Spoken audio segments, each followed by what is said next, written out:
សួស្តីអ្នកទាំងអស់គ្នានេះខ្ញុំទិញMacBook Pro មួយនេះទិញយកមកពីក្រុមហ៊ុន Apple មុនហ្នឹងឯងហើយMacBook Pro នេះសេរីឆ្នាំ2022ហើយនេះជារូបខាងមុខរបស់ប្រអប់ហ្នឹងប្រអប់គេ design ស្អាតណា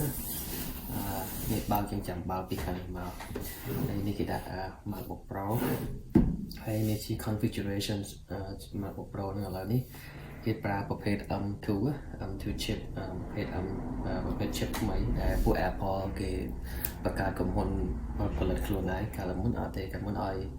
ក្រុមហ៊ុនផ្សេងឬក៏ chip អីពួក Intel អីចឹងទៅហើយអត់ទេគេធ្វើខ្លួនឯងទាំងអស់ហើយនេះជា configuration server computer ហ្នឹងហើយនេះមាននៅក្នុងហ្នឹងមាន memory 8GB ហើយ memory SSD នោះ256ហើយចាខាងប្រអប់វាលើក្រោមហើយតោះឥឡូវមកខាងពេលបើកមើលហ្មងទៅនេះជាការទាញកន្លែងនេះមកបើកយកស្បង់ថង់រូបខាងក្រៅចេះ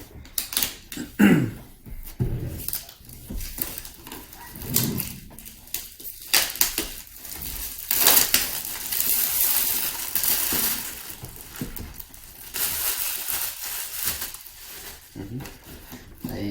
តោះមកយើងកាន់តែដាក់វាលើតុចឹងមកហើយចាប់ដើមទាញវាឡើងខាងលើចេះ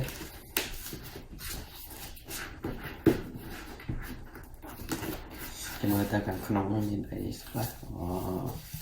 ខាងសបកលើនេះអត់មានអីទេមានតែកូដមួយនៅលើហ្នឹងវាដុំសិនហើយនេះជា MacBook Pro ហើយទាញវាចេញមកវ៉ាវ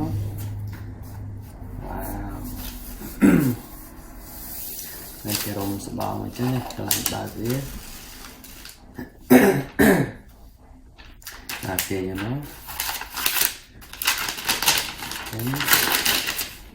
មកវាទាញចឹងមកបាទឡើងមកពីខាងក្រោយបាទខ្ចៅ246ហើយជើងវាឡើងខ្មៅដល់លោមកខាងមុខនេះ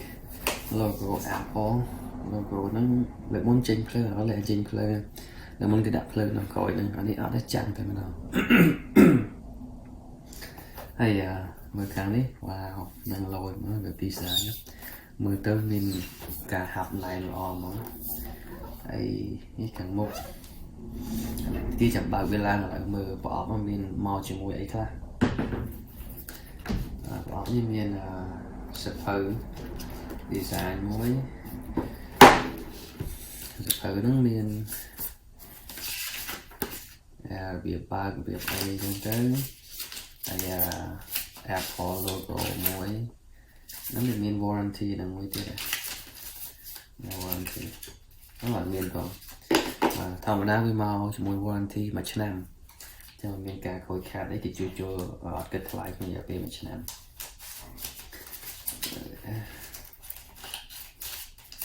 ទុកក្នុងតុសិនហើយមានដុំឆ្នាំងសាកនេះសាក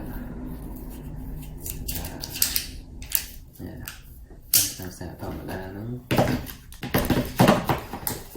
ហើយខ្សែខ្សែនេះខ្សែដែលមុនដែរមិនខ្សែឆក់ខ្សែនេះខ្សែ USB-C USB-C ដូចទូរស័ព្ទ Samsung អីចឹងបើ Apple វាសេរីថ្មីវាអត់ទាន់ធ្វើ USB-C វានៅធ្វើ Lightning ដដែល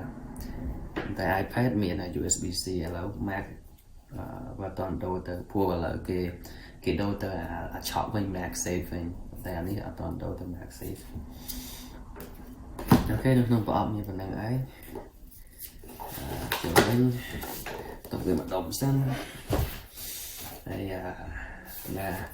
ល់បើកមើលបងប្អូន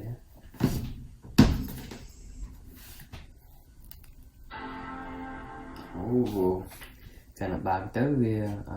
កុំព្យូទ័រវាលោតសំឡេងបើកខ្លួនឯងឡើយខ្ញុំដល់ស្បោកមកមុខអញ្ចឹង wow ឡើងលោមកនេះបើប្រអប់ចេញពីប្រអប់ភ្លាមលោតចេញបើភ្លាមមកសេរីថ្មីសេរីមុនឲ្យត្រូវចុចបើកសិនពេលសេរីថ្មីនេះបើភ្លាមវាដឹងតែយើងបើកចាប់ដើមលោតភ្លាមនេះមាន fingerprint ណាមានថាយើងអាច set up ជាមួយ finger ជាមួយរៀមដៃយើងមកឲ្យដាក់ទៅកន្លែងហ្នឹងទៅដូចទូរស័ព្ទដូច iPhone 5s មកអញ្ចឹងមកដល់ iPhone 8បាទ iPhone 10มันយក fingerprint ចេញដាក់ Face ID អានេះមាន fingerprint អាហ្នឹងហើយនេះtouch bar អាហ្នឹងយើងអាចសេរីពេលណាយើងចូលកម្មវិធីអីទៅអាចនៅលើហ្នឹងអាចប្រាប់តែយើងអាចធ្វើខ្លះនៅលើកម្មវិធីហ្នឹងនៅលើ touch bar នេះហើយកណ្ដាលចុចវាមក logo ស្រាលមកបាទឡើយ set up វាតិចបាទនេះ home screen របស់ Mac ហ្នឹងហើយយើងអាចសេរីវាទូចធំក៏បានមានចលនានៅលើហ្នឹងក៏បាននៅក្នុង setting ហើយចាំធ្វើពេលក្រោយហើយនេះជា application ដែល install ជាមួយនឹង Mac មកដូចនឹងទូរស័ព្ទដែរហើយវាយើងចង់ install អីផ្សេងៗយើងចូល App Store នេះគ្នាបាទអរគុណបាទ